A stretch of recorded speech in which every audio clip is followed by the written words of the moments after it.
How to make Play-Doh. Play-Doh is easy to make at home, and fun for kids of all ages. Here's how to make your own non-toxic toy with custom colors and fragrances. This is the classic method that involves a bit of cooking on the stovetop. I prefer it because cooked Play-Doh has a better texture than uncooked varieties. If you want the kids to be able to do it all themselves, try this uncooked Play-Doh recipe. Warning: keep away from dogs and other pets. Play-Doh smells like people food, but contains lots of salt, and a hungry dog can eat enough to cause a dangerous salt imbalance.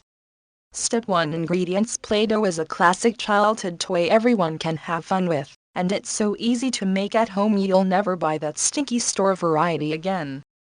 Basic ingredient ratios: 2 cups flour, 2 cups warm water, 1 cup salt, 2 tablespoons vegetable oil, 1 tablespoon cream of tartar, optional for improved elasticity. Food coloring liquid, powder, or unsweetened drink mix, and oils. Step 2: Mix and heat. Mix all of the ingredients together, and stir over low heat.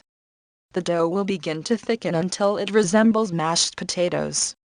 When the dough pulls away from the sides and clumps in the center, as shown below, remove the pan from heat, and allow the dough to cool enough to handle. Important note: if your Play-Doh is still sticky, you simply need to cook it longer. Keep stirring and cooking until the dough is dry and feels like Play-Doh. I've gotten many comments asking about sticky dough, so please just keep cooking a bit longer and it will work.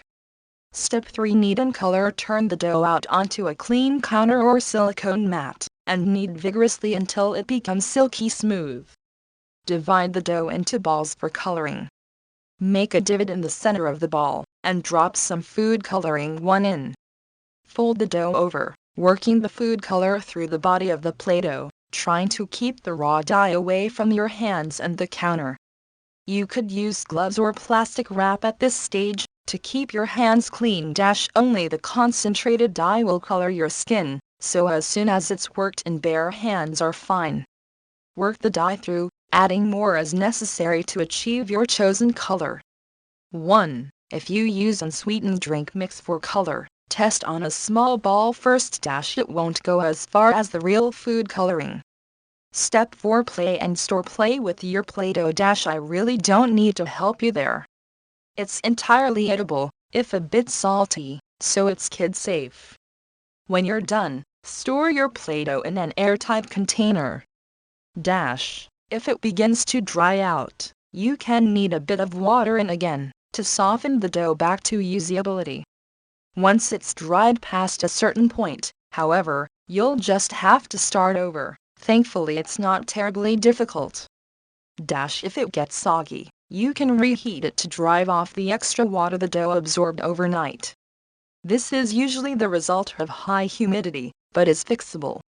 You can also bake it in the oven to make hard dough figures and ornaments, then paint or otherwise decorate the surface. One of the comments below even suggests using baked Play-Doh as a salt lick for your pet rabbit.